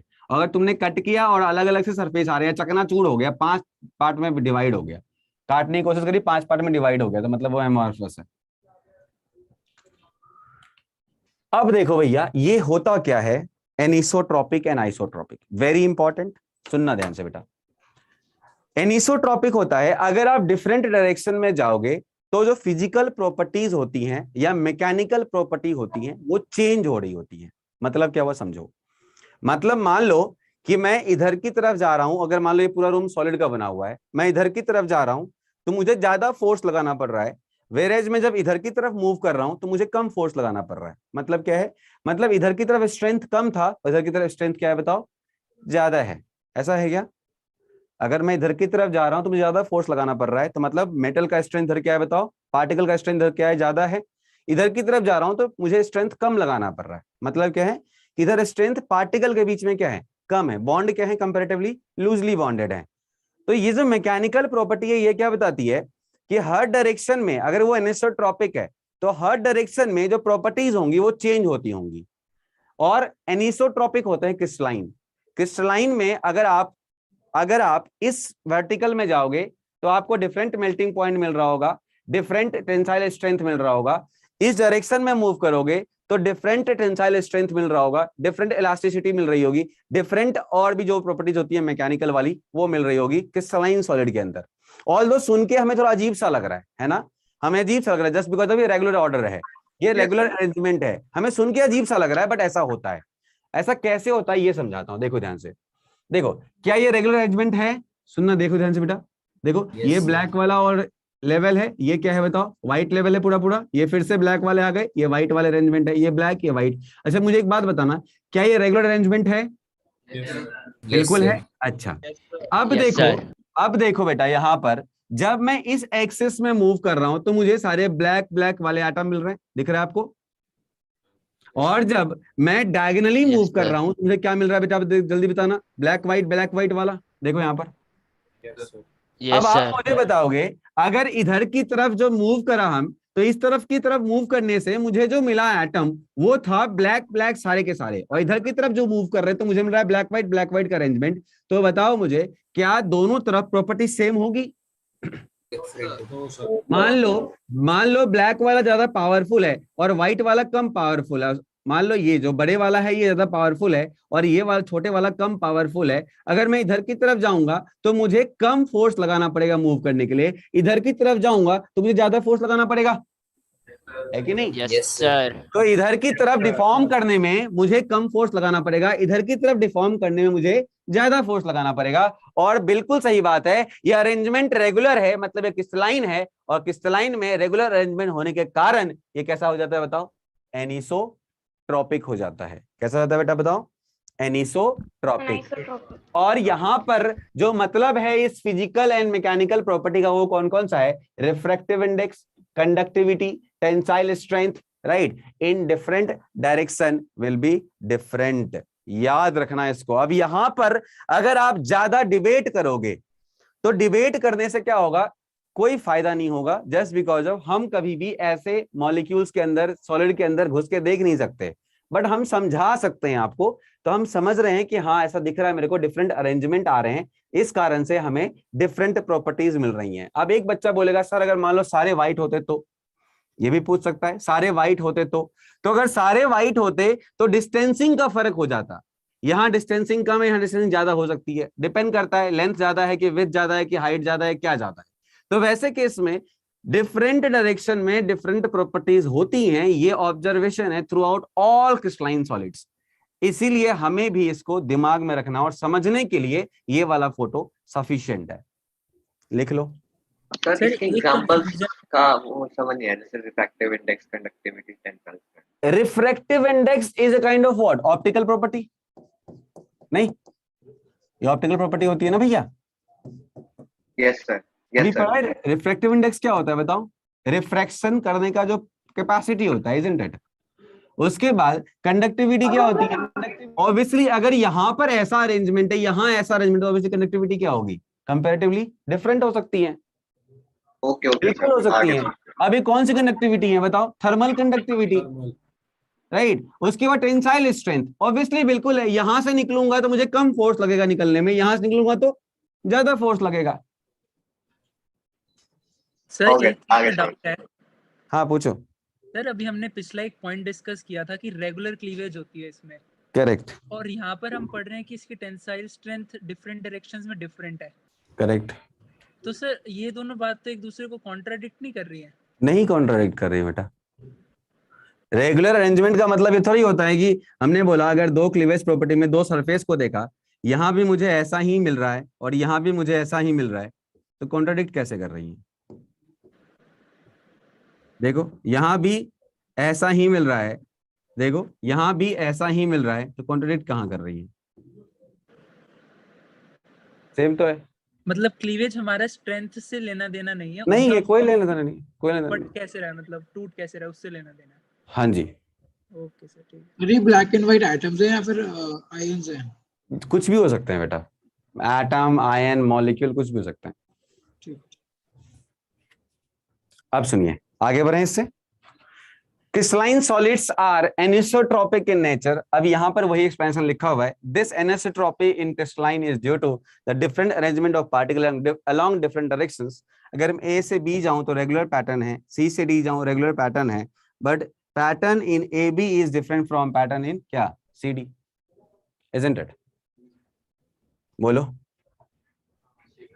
Hello hello hello hello. हाँ हाँ सुन रहा हूँ, सुन रहा हूँ। Yes sir. चलो बढ़े आगे। Yes sir. Yes sir. Sir यहाँ पर ए बी क्या है? ए बी क्या है? ए से बी, सी से डी, डायगोनल और वर्टिकल। Okay sir. आइसोट्रॉपिक, देखो ध्यान से बेटा, इसको क्या होता है आइसोट्रॉपिक? जस्ट उसका उल्टा। मतलब अगर यहां पर आप डिफरेंट डायरेक्शंस में जाओगे तो प्रॉपर्टीज क्या होंगी आपकी? सेम होगी। आइसो का मतलब क्या होता है? सेम। ट्रॉपिक का मतलब है फिजिकल एंड मैकेनिकल प्रॉपर्टी। तो वही बोलता है amorphous solids are isotropic in nature. It is because there is no long range order in them, and arrangement is irregular along all the directions. So the value of physical property would be same along any direction. देखो ध्यान से, यहां पर ये crystalline का example है और यहां पर ये एमॉर्फस का एग्जांपल है, आइसोट्रोपिक का एग्जांपल है। आप इधर की तरफ जाओ तो भी आपको छोटा बड़ा ऐसे ही कुछ मिल रहा है। देखो ओवरऑल में इधर की तरफ जाओ तो भी छोटा बड़ा वाला अरेंजमेंट से कुछ ऐसा ही मिल रहा है। नहीं, बिल्कुल इरेगुलर है ना। तो ओवरऑल क्या है बताओ, ओवरऑल तुम कहीं भी जाओ आपको इरेगुलरिटी ही मिलेगी, इजंट इट? ओवरऑल आप कहीं भी जाओ आपको इरेगुलरिटी ही मिलेगी। इसीलिए कहा जाता है कि ओवरऑल आइसोट्रोपिक होते हैं ये। ऑल्दो अगर मैं पॉइंट टू पॉइंट बात करूंगा तो हो सकता है नहीं हो, लेकिन एग्जाम में अगर एक क्वेश्चन आ गया इनमें से कौन आइसोट्रोपिक हैं और 4 एग्जांपल दे रखे हैं सॉलिड्स के, तो आपको कौन सा चूज करना है बताना? जो एमॉर्फस एग्जांपल है? नहीं, अगर मान लो पूछ लिया इसमें से कौन सा आइसोट्रोपिक और 4 ऑप्शन दे रखा है, पहला ऑप्शन तुम्हारे पास है क्वार्ट्ज, दूसरा ऑप्शन दे रखा है B option diamond, B option is diamond, C option दे रखा है ग्रेफाइट, ग्रेफाइट, और डी ऑप्शन दे रखा है प्लास्टिक। क्या आंसर होगा? प्लास्टिक है ना? तो वहां लड़ने मत लगना कि सर प्लास्टिक कैसे हो सकता है, हम तो दिमाग लगा रहे थे, हमें समझ में नहीं आ रहा था सर हर डायरेक्शन में सिमिलर प्रॉपर्टी कैसे हो सकती है। हमें पढ़ाया गया है कि भैया एमॉर्फस वो होते हैं जिसके पास आइसोट्रॉपी होती है और क्रिस्टलाइन वो होते हैं जिसके पास एनिसोट्रॉपी होती है। ठीक है बेटा, ये दिमाग में रखेंगे बस, क्योंकि दिमाग लगाने के लिए और भी बहुत कुछ है दुनिया में, और इसमें तुम ज्यादा दिमाग इसलिए नहीं लगा पाओगे बिकॉज जब तुम सॉलिड की स्टडीज कर ही नहीं सकते, तुम्हारे आसपास जो सॉलिड है उनके मॉलिक्यूलर लेवल पे जाके स्टडीज तुम कर ही नहीं सकते। उस स्टडीज को करने के लिए हायर स्टडीज होती हैं, जब आप करोगे जाके बीटेक के first year, second year, third year में, या जब तुम मटेरियल साइंस के ऊपर काम करोगे, जब तुम मेटलर्जिकल इंजीनियरिंग लोगे, जब मैकेनिकल इंजीनियरिंग लोगे, तब पढ़ाया जाएगा। ये सब मैंने देख रखा है, मैंने मैकेनिकल इंजीनियरिंग किया ना, तो मैंने देख रखा है बहुत अच्छे से कैसे अरेंजमेंट्स होते हैं, बिल्कुल परफेक्ट अरेंजमेंट होते हैं। ऑल्दो बुक्स में बहुत आइडियल बने होते हैं, इतने आइडियल नहीं होते हैं, थोड़े बहुत आगे पीछे रहते हैं, लेकिन फिर भी एमॉर्फस और क्रिस्टलाइन देख के समझ में आ जाता है कि हाँ ये क्रिस्टलाइन अरेंजमेंट है, ये एमॉर्फस है। इतने रेगुलर नहीं होते, बहुत रेगुलर है ये तो, इतने भी नहीं होते, थोड़ा सा आगे पीछे रहता है। ठीक है, उसी को हम लोग डिफेक्ट बोलते हैं। सर एक बार पीछे वाले पेज पे चले जाओ, एक सेकंड। इसमें इरेगुलरिटीज है, आइसोटॉपिक वाले, हाँ इरेगुलरिटी जो है उसमें सिमिलैरिटी नहीं होनी चाहिए। सिमिलैरिटी नहीं होनी चाहिए मतलब बेटा? जैसे इरेगुलर पैटर्न है, छोटा बड़ा छोटा बड़ा छोटा बड़ा, किसी भी डायरेक्शन में हो तो छोटा बड़ा छोटा बड़ा छोटा बड़ा ही आना चाहिए। हाँ बिल्कुल, छोटा छोटा बड़ा छोटा बड़ा छोटा, ऐसे इरेगुलर हो सकता है। यही मैं बोला ना, ऐसे घुस के नहीं पढ़ सकते भाई, ऐसे घुस के पढ़ सकते, काश ऐसा हो सकता। बुक्स में हमें बहुत आइडियली बताया जाता है कोई भी चीज, प्रैक्टिकली ऐसा होता नहीं है। प्रैक्टिकली ये भी आइसोट्रोपिक हो सकता है और ये भी एनिसोट्रोपिक हो सकता है प्रैक्टिकली, लेकिन बुक्स के अंदर बताया गया है क्रिस्टलाइन ओवरऑल में 99% तो नहीं बोलूंगा बट 95% केसेस में क्रिस्टलाइन क्या होते हैं बताओ? एनिसोट्रोपिक होते हैं, और 95% केस में एमॉर्फस होते हैं वो क्या होते हैं? आइसोट्रोपिक होते हैं। अब ये 95% केस अगर है तो 5% को छोड़ के ही काम करते हैं। चलो बढ़ते हैं आगे। अंडरस्टूड। ठीक है, अब सुनना ध्यान से बेटा, यहां पर क्रिस्टलाइन सॉलिड के टाइप हमें पढ़ना ही कौन सा सॉलिड है बताओ फटाफट? क्रिस्टलाइन सॉलिड पढ़ना है, यहां तक बस बोर्डिंग है, इसके बाद बोर्डिंग नहीं रहेगा, खत्म हो जाएगा फिर बोर्डिंग वाला पार्ट, फिर खूब न्यूमेरिकल आने वाला है, खूब इमेजिनेशन करने वाले हम लोग, बहुत मजा आने वाला है। यहाँ तक थोड़ा बोरिंग है, लेकिन ये वाला पढ़ाना जरूरी है बिकॉज ऑफ इसके ऊपर कभी कभी क्वेश्चन देखा गया है डिफरेंट एग्जाम्स के अंदर। और एनसीईआरटी पढ़ोगे तो मेजॉरिटी ऑफ द कंटेंट जो है वो इन्हीं सब के ऊपर दे रखी है, इसलिए ये पढ़ना जरूरी है। Classification of crystalline solids based on inter particle force. अभी किसके बेस पे किया था हमने? अभी हमने सॉलिड को क्लासिफाई किया था किसमें बेटा? Amorphous and crystalline, right. अब हम क्रिस्टलाइन सॉलिड को ही पढ़ना है, तो क्रिस्टलाइन सॉलिड को फर्दर क्लासिफाई कर रहे हैं, और किसके ऊपर कर रहे हैं बेटा? Based on inter particle force. अब सबसे पहला है तुम्हारा आयनिक सॉलिड, दूसरा है कोवलेंट या कोवलेंट नेटवर्क सॉलिड, तीसरा है मेटालिक सॉलिड, और चौथा क्या है बेटा? Molecular solid. चौथा क्या है? Molecular solid. 4 तरह के क्रिस्टलाइन सॉलिड्स पॉसिबल हैं। कौन कौन से? जल्दी बताओ। आयनिक सॉलिड, दूसरा कोवलेंट या कोवलेंट नेटवर्क सॉलिड, तीसरा मेटालिक सॉलिड, और चौथा मॉलिक्यूलर सॉलिड। 4 तरह से हम पढ़ सकते हैं। अब ये कौन चारों तरफ के बॉन्ड है ना? हाँ, ये 4 तरह के बॉन्ड होते हैं, मैं बताता हूँ वही। 4 तरह के बॉन्ड नहीं है बेसिकली, ये 4 तरह के, हाँ बोल सकते हैं। चलो अब देखना ध्यान से। आयनिक सॉलिड जो होते हैं बेटा, इसके जो रिस्पॉन्सिबल फोर्स होता है वो कौन? जल्दी बताओ। रिस्पॉन्सिबल फोर्स कौन सा है? Ionic bond. Very sir ionic responsible force is electrostatic ionic bond चिल्लर। कौन सा बेटा? Electrostatic force. जल्दी फटाफट, हाँ फोर्स लिखते जाओ फटाफट। अच्छा, इसको और क्या बोलते हैं बेटा दूसरे वर्ड में? Coulombic force. क्या बोलते हैं इसको? Coulombic force. अच्छा, उसके बाद कोई पूछेगा कि इसमें मेल्टिंग पॉइंट कैसा होता है, तो मैं क्या बोलूंगा? शार्प होता है। शार्प होता है बेटा। शार्प का मतलब क्या होता है? हाई। शार्प का मतलब क्या होता है बेटा? हाई। तो शार्प मेल्टिंग पॉइंट। अच्छा सर वो आपने कोलम्बिक फोर्स लिखा है। हाँ कोलम्बिक। उसके बाद अगर कोई पूछता है क्या ये कंडक्टर होते हैं, तो मैं लिखूंगा कंडक्टर ऑफ इलेक्ट्रिसिटी। नहीं, इलेक्ट्रिसिटी कहां पर बच्चा? सॉलिड स्टेट में नहीं मोल्टेन एंड हाँ at molten and aqueous, right. Solid में ये कंडक्टर नहीं होते। क्यों नहीं होते बेटा? बिकॉज सॉलिड स्टेट के अंदर इनके पास आयंस अवेलेबल नहीं होता है। Mobility of ions. हाँ जी बिल्कुल, मोबिलिटी ऑफ आयन नहीं होती है। अरे एक बार लास्ट वाला पॉइंट दोबारा समझा दो। ये वाला? Yes sir. अच्छा देखो, मान लो तुमको बोलता है कोई NaCl कंडक्टर है क्या, तो बोलना भैया तुम ये बताओ NaCl कैसा है। अगर वो बोलता है NaCl सॉलिड है, या NaCl लिक्विड लिख रखा है, या NaCl एक्वस लिख रखा है, ऐसा लिख रखा है, तो यहां पर आयंस फ्री नहीं है, ना Na+ फ्री है ना Cl- फ्री है। अब आयन अगर फ्री नहीं है तो चार्ज को कैरी कौन करेगा? और जब तक चार्ज कैरी नहीं होगा तब तक इलेक्ट्रिसिटी फ्लो नहीं कर सकती है। तो चार्ज का फ्री होना बहुत जरूरी है अगर आपको क्या चाहिए? अगर आपको कंडक्शन चाहिए। बात समझ में आ रही है बेटा? अब NaCl सॉलिड के अंदर Na और Cl आपस में बड़े अच्छे से बॉन्डेड हैं, तो ये कभी भी चार्ज कंडक्ट नहीं कर सकते, ये कभी भी चार्ज को फ्लो नहीं कर सकते। ये चार्ज को अगर फ्लो नहीं कर सकते तो फॉर श्योर ये कंडक्टिविटी शो नहीं कर सकते। वेयर एज NaCl लिक्विड का मतलब हो गया NaCl मोल्टेन का मतलब इतनी एनर्जी तुमने दे दी है कि अब क्या हो चुका है, Na+ अलग हो गया और Cl- अलग हो गया।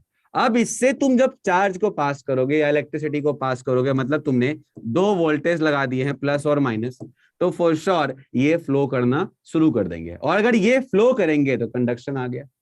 सिमिलर फैशन में NaCl के अंदर जब पानी के अंदर डालोगे इसको, तो ये पानी क्या करेगा? इसको तोड़ देगा Na+ और Cl- में। अब मेरा फिर से जो काम था, जो मुझे अचीव करनी थी, आयंस अचीव करने थे कंडक्शन के लिए, वो मेरे को मिल चुके हैं। अगर आयंस मिल चुके हैं कंडक्शन के लिए तो मैं क्या बोलूंगा बताना? मैं बोलूंगा ये भी कंडक्टर हो गया। बस बात समझ में आ गया बेटा? पर सर हम इसको आयनिक सॉलिड कैसे कह सकते? नहीं बोल सकते, इसलिए तो मैं बोल रहा हूं it is not conductor in solid state. लेकिन अगर मान लो ये लिख दिया हमने और कहीं कल को एग्जाम में क्वेश्चन आ गया NaCl इज कंडक्टर और नॉट, तो वहां पर हमें बताना पड़ेगा स्पेसिफिकली उनको कि एक्वस स्टेट की बात कर रहा है या किसकी बात कर रहा है बताओ? मोल्टेन स्टेट की बात कर रहा है। सॉलिड स्टेट में दे आर नॉट कंडक्टर। ठीक है बेटा? तो सर लेकिन सॉलिड पढ़ रहे तो मोस्टली जो पूछेंगे ना वो। हाँ क्या पूछ रहे हो बेटा? कोई पूछ रहा था, कुछ बोलते बोलते रह गया। बोलो बच्चा। सर हम अगर चैप्टर ही सॉलिड कर रहे हैं तो मोल्टन और एक्वस स्टेट का हम क्यों देखेंगे? बाबू सुनो ध्यान से, हमने यहाँ पे पॉसिबिलिटी की बात की, समझ रहे हो? पॉसिबिलिटी की बात की, और यहाँ पे लिख लेंगे and not conductor in solid state. इसमें क्या है? इसमें फाइट किस बात की? सर जो मोस्टली कंडक्टर्स होते हैं वो सॉलिड्स नहीं होते हैं, मेटल्स। ये मेटल्स के पास फ्री आयंस होते हैं ना बेटा, मेटल्स के पास फ्री आयन, फ्री इलेक्ट्रॉन्स होते हैं। उनके क्लाउड में क्या होता है बताओ? फ्री इलेक्ट्रॉन्स होता है, वो फ्री इलेक्ट्रॉन्स ट्रैवल कर रहा होता है। तो मेटल की कंडक्टिविटी आयन के कारण नहीं आती, किसके कारण से बताओ? मेटल की कंडक्टिविटी इलेक्ट्रॉन के कारण आती है। मेटल की कंडक्टिविटी इलेक्ट्रॉन के कारण आती है, और आयनिक कंपाउंड की कंडक्टिविटी उनके आयंस के कारण आती है। समझ रहे हो बात? सर इन जनरल अगर NaCl लिखा रहेगा कहीं पे भी, तो सर उसको कौन सा स्टेट ऑफ मैटर मानेंगे सर? मतलब solid, liquid, aqueous? Solid. Okay sir, ठीक है। अच्छा, अब यहां तक तो समझ में आ गया रिस्पॉन्सिबल फोर्स कौन है, मेल्टिंग पॉइंट कैसा होता है और कंडक्टर होते हैं कि नहीं इलेक्ट्रिसिटी के या किसके भी। अब यहां पर अगर कोई पूछेगा कि और कुछ, तो भैया ये जो होते हैं ये कंपैरेटिवली कैसे होते हैं, ब्रिटल होते हैं। कैसे होते हैं बेटा, ये कंपैरेटिवली ब्रिटल होते हैं। जैसे अदर क्या होते हैं, मेटल क्या होते हैं बेटा, डक्टाइल होते हैं। ये कैसे होते हैं, कंपैरेटिवली ब्रिटल होते हैं। आप इसके पाउडर्स ड्रॉ कर सकते हो, और इनफैक्ट सोडियम क्लोराइड का पाउडर खाते हैं हम लोग, पता है ना, नमक। नमक क्या है बता, सोडियम क्लोराइड तो है, इसलिए ये ब्रिटल, ये ब्रिटल, हाँ जी हाँ जी, ये ब्रिटल नेचर के होते हैं, ये आराम से पाउडर फॉर्म में आ जाते हैं। ये बिल्कुल डक्टाइल नहीं होते, ये ना ही अवेलेबल होते हैं। कभी किसी ने देखा है सोडियम क्लोराइड का पेपर, देखा किसी ने? सर हमने देखा है। हमने क्या किया, सोडियम क्लोराइड लेके पेपर पे घस दिया, नमकीन हो गया बस चिल्लर। ये सोडियम क्लोराइड का पेपर थोड़ी है। सोडियम क्लोराइड का किसी ने थिन फिल्म देखा है, थिन फिल्म, पतला सा लेयर, नहीं देखा होगा। No sir. है ना, और ना ही सोडियम क्लोराइड किसी ने रड देखा होगा। किसी ने देखा है सोडियम क्लोराइड का रड बना हुआ है? नो सर, पॉसिबल ही नहीं है, डक्टाइल नहीं है ना। हाँ, लेकिन उसका पाउडर देखा है आप लोगों ने, ब्रिटल होता है इसलिए, है ना। अच्छा, उसके बाद आयनिक सॉलिड में इतना काफी है, अपन जाते हैं कोवलेंट नेटवर्क सॉलिड के ऊपर। यहां पर क्या होता है, network of covalent bond is existing. Network of covalent bond, जाल है पूरा एकदम, नेटवर्क ऑफ कोवलेंट बॉन्ड, जाल है। जाल समझते हो, बहुत सारे नंबर में कोवलेंट बॉन्ड्स होते हैं, ठीक है। और ये इन जनरल जो होते हैं ये हार्ड होते हैं, ये हार्ड अपीयरेंस वाले होते हैं, कुछ एग्जांपल को छोड़ के, हार्ड इन जनरल। उसके बाद ये इंसुलेटर होते हैं इन जनरल, इलेक्ट्रिसिटी के इंसुलेटर। अगेन मैं लिखूंगा इन जनरल क्योंकि एक्सेप्शन है इसके।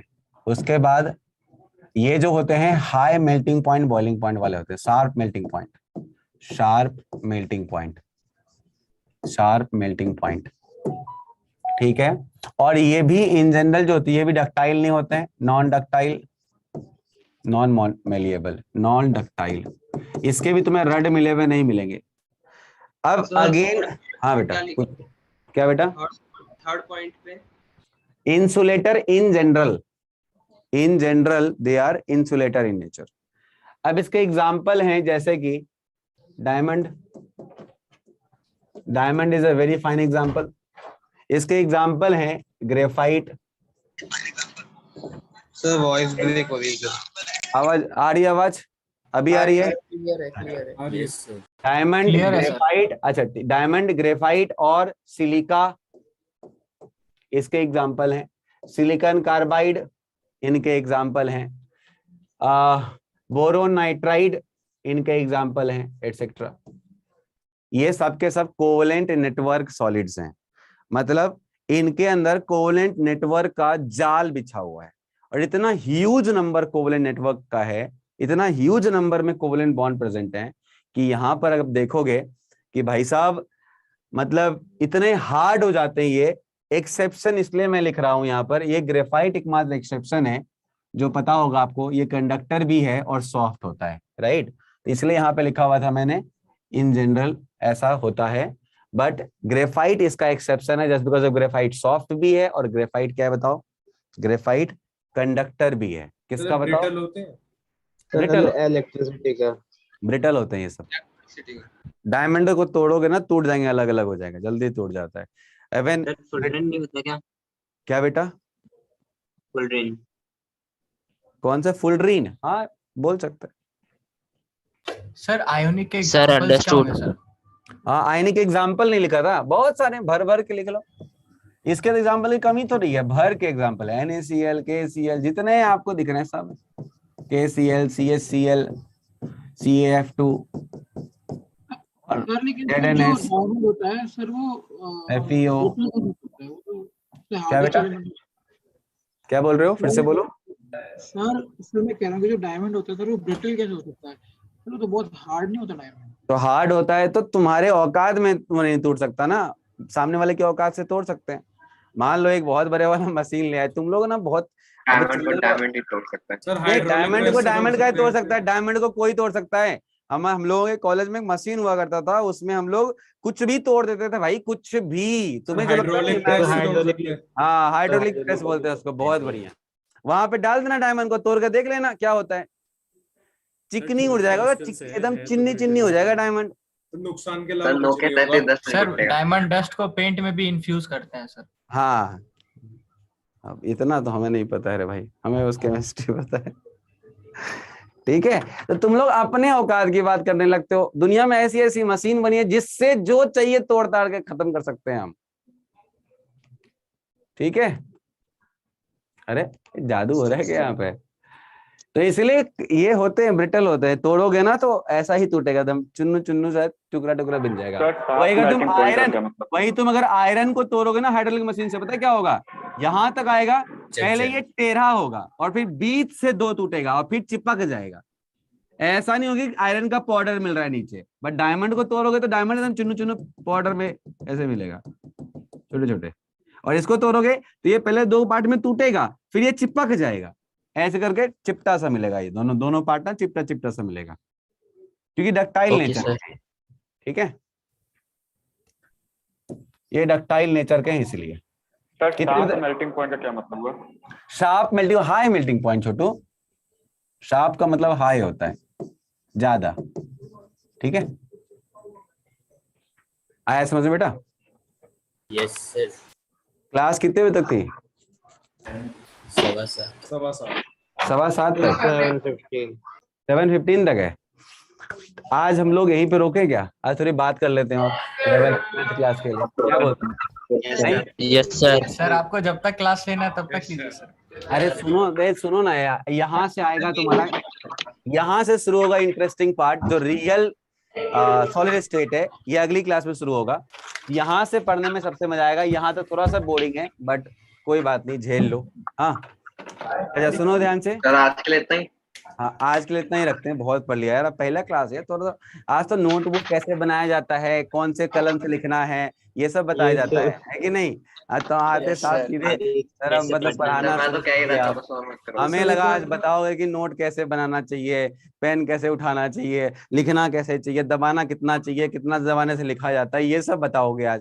तो आप आते साथ ही पता नहीं क्या क्या सब बोलने लगे। अरे तो 11th में कर लिया था। हाँ हमने अच्छा यस सर 11th में इसका इंट्रोडक्शन मिल गया था सर। हाँ बिल्कुल, फैजल सर पढ़ाएंगे आपको। अभी तो पहले हाइड्रोकार्बन शायद वो ये कराएंगे इसमें, उसके बाद फिर आएंगे तो हम लोगों ने डिवाइड किया हुआ है। तो मैंने बोला मेरे को इलेक्ट्रोकेमिस्ट्री तो पढ़ाना ही है, बाकी जो पढ़ाना है तो आप पढ़ा लेना। तो उसको उनको सोल्यूशन दे दूंगा। आईपीएससी छूट गया है सर। आईयूपीएससी पढ़ाऊंगा ना, अभी अभी यूट्यूब पे क्लास है ना मेरी। ये सर है 7:30 बजे से उधर मत आना, अभी क्लास यहाँ पे होगी ना, अभी 7:30 से। यहाँ पे भी कोई क्लास है अभी? क्लास नहीं है सर, क्लास के बाद वहीं पहुंचो ना फिर सब लोग। लास्ट क्लास का रिकॉर्डिंग देख लिए थे? Yes sir. Yes sir. DOU वगैरह आ गया था ना? डीओयू वगैरह आ गया था? Yes sir. यस ठीक है, अब वहां पहुंच के एकदम, अरे मिल जाएगा उसको। आज कल छुट्टी थी ना, मैं फोन किया तो बोल रहा था सर छुट्टी पर हूँ, आज मिलता हूँ उससे। मैं अभी गुड़गांव से आया हूँ, सीधा क्लास में घुसा हूँ तुम्हारे। सर शार्प मेल्टिंग पॉइंट का मतलब डिफिनिट मेल्टिंग पॉइंट होगा या हाई मेल्टिंग पॉइंट होगा बेटा। फैजल सर की तबीयत ठीक है? तबीयत तो अभी भी थोड़ी खराब सी है, बट ठीक हो रहे हैं धीरे धीरे। उनको पता नहीं सडन से उनका ब्लड प्रेशर बहुत हाई हो गया था यार, मतलब अभी एकदम कमजोर भी हो गए, बोल भी सही से नहीं पा रहे हैं। तो उसमें बात किया तो लग रहा था फैजल सर से लग ही नहीं रहा था बात कर रहे हैं। सर थोड़ा आईआईटी का बता दो। सर थर्मोकेमिस्ट्री से वाली बात है थोड़ा। हाँ थर्मोकेमिस्ट्री का 2 लेक्चर मैं यूट्यूब पे ही लूंगा। सर एनसीईआरटी पढ़ लो, बहुत है ना। किसके लिए? किसके लिए? केमिस्ट्री के लिए। नहीं काहे रहेगा बहुत भाई, आईआईटी करनी है, क्या करना है? नहीं एनसीईआरटी रीडिंग के लिए। हाँ रीडिंग, सुनो ध्यान से, रीडिंग के लिए एनसीईआरटी मस्ट है, सफिशिएंट नहीं है, मस्ट है। ठीक है, ये चाहे तुम इनऑर्गेनिक की बात कर लो या ऑर्गेनिक की बात कर लो या फिजिकल की बात कर लो। अगर तुम्हें और इनऑर्गेनिक में और कोई बुक चाहिए तो एक मात्र बुक है, वो है जेडी ली, इसके अलावा कुछ और मत पढ़ना। ऑर्गेनिक केमिस्ट्री में अगला कोई बुक अगर लेना है तो ले लो MS चौहान का क्वेश्चन प्रैक्टिस। थ्योरी नहीं, बिल्कुल थ्योरी नहीं। और बाकी हमारा जो स्टडी मटेरियल है वो तो है ही है, वो करना ही करना है। आप लोगों को स्टडी मटेरियल बहुत जल्दी डिस्पैच हो जाएगा। फिर फिजिकल के लिए एन अवस्थी का एक बुक होता है, वो ले सकते हैं आप, अच्छा है ये। और साथ में फिजिकल केमिस्ट्री में हमारा जो स्टडी मटेरियल है वो भी बहुत अच्छा है, तो ये भी आप प्लीज कर लें, इम्पोर्टेंट है ये। तो ये सर पहली प्रेफरेंस स्टडी मटेरियल को देना। हाँ जी, बिल्कुल बिल्कुल बिल्कुल बिल्कुल। बेसिकली क्या होता है ना, स्टडी मटेरियल क्या है ना, एक कॉन्फिडेंस है कि हाँ हमने यहाँ पढ़ाई करी, हमने इसका पूरा क्वेश्चन कर रखा है, और ये लग्जरी है। एन अवस्थी क्या है, लग्जरी है, यहाँ टाइम बचा तो इसके पे चले गए हम। ये कंपल्सन है भाई, N Awasthi sorry study material compulsion है।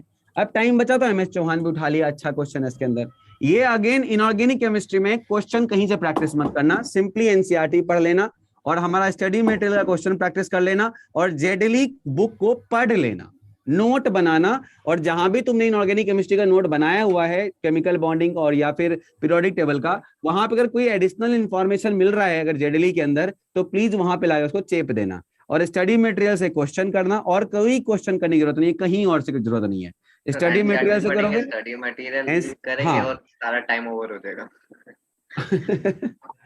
नहीं, जेडली बच्चे पढ़ लेते हैं बेटा, जेडली में ज्यादा कुछ पढ़ना नहीं है, जेडली में थोड़ा थोड़ा पढ़ना होता है, टॉपिक वाइज पढ़ना होता है, अदरवाइज जेडली में तो बहुत कुछ दे रखा है। हाँ बेटा, सर एक पोएट्री सुना दो ना आज, है ना। मैथ्स कौन पढ़ा रहा होगा सर? ओरिजिनल वर्जन पढ़ना होता है ना जेडली का? जेडली का ओरिजिनल वर्जन, जो बाबूजी वाला वर्जन है, एकदम बूढ़ा सा वर्जन, नया वाला मत लेना, नहीं तो कुछ उसमें ना सब इंडियन वाला बना दिया उन्होंने, जेडली वहां है ही नहीं। हाँ, मैथ्स कौन पढ़ा रहा? मैथ्स कौन पढ़ाएंगे? PV sir, sir, Pradeep Verma sir और अर्का सेन सर।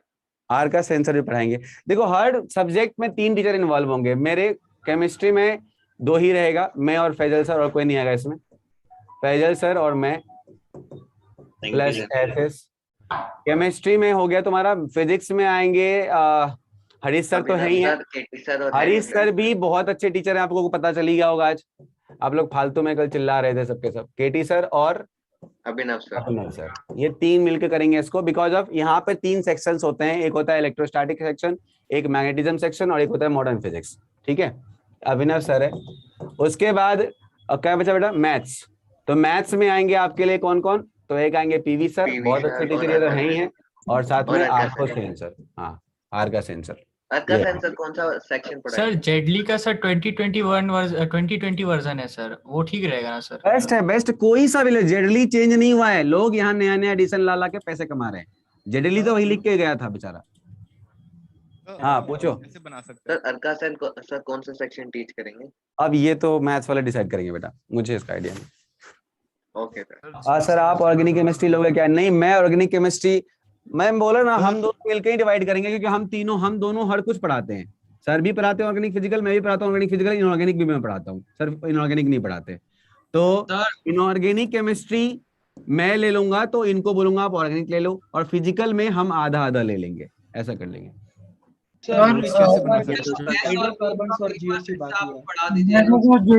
इंडियन वर्जन मंगवा लिया सर। हाँ अच्छा किया, इंडियन वर्जन कोई बात नहीं, अगर है बुक तो वही पढ़ो ना, ऐसा कुछ। क्लास 11 का ऑर्गेनिक में प्रॉब्लम, क्लास 11 का ऑर्गेनिक प्रॉब्लम है, मुझे पता है, इसलिए तो मैं उधर जो IUPSC पढ़ा रहा हूँ, क्यों पढ़ा रहा हूँ, तुम्हारे लिए पढ़ा रहा हूँ। आईएसओ वहां से IUPSC कर लो, सिंपल चैप्टर अच्छे से बना करवा रहा हूँ यूट्यूब पे, खूब मजा आएगा पढ़ने में, बहुत अच्छे क्वेश्चन करा दूंगा। आइसोमेरिज्म भी वहीं से कर लो, बाकी जो बचा हाइड्रोकार्बन का बचा हुआ पार्ट और एरोमेटिसिटी, ये दोनों सर क्लास हो गया ना तुम लोग का? सर थोड़ा सा जीओसी आधा हुआ है, पूरा नहीं हुआ। एरोमेटिसिटी बचा है, सर ने बताया था। हाँ वो करा देंगे ना सर, और हाइड्रोकार्बन भी थोड़ा बाकी है। हाइड्रोकार्बन करा देंगे, नहीं हाइड्रोकार्बन सर पूरा करा देंगे, वो बचा तो छोड़ दो, पूरा करा देंगे वो। Okay sir.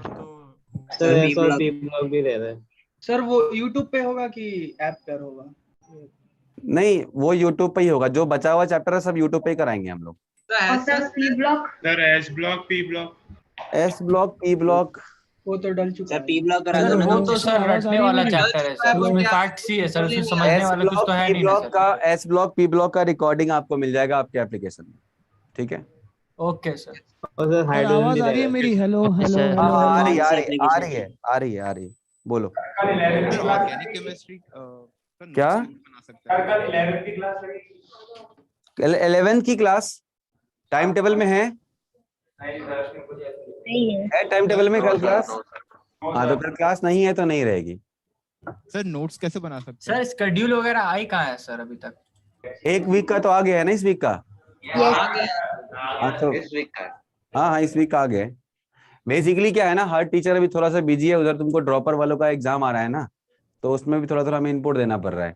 तो इस कारण से हम लोग थोड़ा उनसे फ्री हो जाए, उनको एक बार एग्जाम में बिठा दें, उसके बाद अपन फुल फ्लेज इधर आ जाएंगे। ठीक है देते सर उनको। ओके हाँ, सर। उनको थोड़ा सा यार अभी नोट्स एग्जाम कैसे आ बना सकते हैं? नोट कैसे बना सकते हैं मतलब नोट जैसे मैं लिखा रहा हूँ लिखते तो जाओ फटाफट। एक ऐसा कॉपी उठाओ सर लिखने का टाइम दे दिया कि जिस लेकिन आप बोलते हैं तो छूट जाता है। बहुत कुछ छूट जाता है। तो ये वाला तुमको पीपीटी मिलेगा ना, पीपीटी से देख लेके बाद में लिख लेना पूरा पूरा। ओके सर टीचर कहते हैं कि हर चैप्टर के बाद उनके शॉर्ट नोट्स बनाने चाहिए सर, लेकिन सर शॉर्ट नोट्स में बहुत ज्यादा टाइम लग जाता है बनाने में। शॉर्ट नोट्स बनाने में टाइम लगता है, लेकिन शॉर्ट नोट्स बहुत ही आर्टिस्टिक चीज है, पढ़ते दौरान बनते चला जाता है वो। जब आप पढ़ रहे हो ना, अपने चीजों को रिवाइज कर रहे हो, तो उसी दौरान आपका वो नोट्स बनते रहना चाहिए। ठीक है सर अभी 6 आवर्स तो दे सकते हैं ना 11th की रिवीजन को? 6 hours a week 6 hours a week और डे? सर 8 डे 10 ठीक है बेटा। हाँ डेली डेली 6 hours कहाँ से होगा भाई? 11th को पगला गया है क्या? तो 12th कैसे करेगा? डमी डमी है तो 6 hours तो भी मत दो। अभी स्टार्टिंग के 2 से 3 घंटा सर। स्टार्टिंग के 10 दिन तो दे पाएगा, क्योंकि 12th का सिलेबस कम होगा, लेकिन उसके बाद नहीं दे पाएगा चाह के भी। तो 6 घंटे नहीं हो दे पाएगा तो, लेकिन यहाँ ये मत करना इनिशियली जिसका बैकलॉग है सर 11th का। हाँ जिसका बैकलॉग 11th का है वो 4 घंटा 5 घंटा अभी दे दो, और 12th को स्ट्रॉन्ग पैरेलली करते जाओ, नहीं तो 12th बैकलॉग बनना शुरू हो जाएगा, समझे? तो 4-5 घंटा स्टार्टिंग में दो, और आफ्टर 2 months इसको 2 घंटा कर देना। 12th पे सर अभी 11th के एग्जाम चल रहे हैं। हाँ यस सर। क्वेश्चंस की प्रैक्टिस अच्छी तरीके से ना हो तो मतलब उसको भी पैरेलल कर सकते हैं। बिल्कुल कर सकते हैं। चलो हो गया, बहुत इतना हो गया। अब मैं थोड़ा सा ये कर लेते हैं, क्लोज कर लेते हैं आज का सेशन, क्योंकि मेरी तुरंत सेशन है अभी, तुमको पता है यूट्यूब पे लाइव आ रहा हूँ। तो तुम लोग प्लीज उसमें फटाफट जुड़ जाओ, उधर आ जाओ। आज डीओयू के आगे बढ़ेंगे, क्या करेंगे हम लोग बताना? आज करने वाले हम लोग तो होमोलोगस सीरीज और हाँ बिल्कुल, और उसमें मचा देना सब लोग, आंसर करना फटाफट। ठीक है? तो कौन सा चैनल में आएगा? माय क्लासरूम में। तुम ना हम लोग का लेक्चर इधर ही आएगा ना 40? हाँ लेक्चर इधर ही आएगा। Thank you sir. Thank you bye sir. Bye bye sir. गले लगा दीजिए सर। अच्छा आ जाओ भाई। आ गए सर। आ गए सर। अबे तुम लोग दिख तो रहे, कहाँ गले लगाए हुए? तुम लोग झूठ बोलते हो खाली के साथ ऐसे करके बैठे। सर पहले भी वेबकैम नहीं है पहले सर। भी यही करते थे, समझ में आ गया मेरे को। नहीं सर नहीं सर। धोखेबाज हो तुम लोग सबके सब। नहीं सर। चलो ठीक है। Thank you sir. ओके बेटा, ध्यान रखना, मन से पढ़ाई करना। Bye bye sir. एक जाते जाते सुखवंत सिंह की एक बहुत अच्छी लाइन है, कौन कहता है आसमान में सुराख नहीं होता, एक पत्थर तो तबीयत से उछालो यारो। तो क्लास 11th अगर थोड़ा सा भी खराब चला गया है तो कोई बात नहीं, क्लास 12th में तबीयत लगाओ थोड़ा, बहुत अच्छा जाएगा।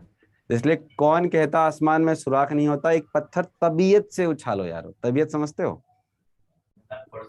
हाँ जी। और एक बार और सुन लो, पढ़ाई में बहुत मेहनत करना पड़ेगा, बहुत कष्ट भी होगा। तो उसके लिए मैंने एक लिखा था कि अगर उन्हें जिद है यहाँ बिजलियां गिराने की, अगर उन्हें जिद है यहाँ बिजलियां गिराने की, तो हमें भी जिद है यहाँ आसियाना बनाने की। तो ध्यान रखना है इसका बेटा, और देंगे भैया। चलो बाय बाय सर।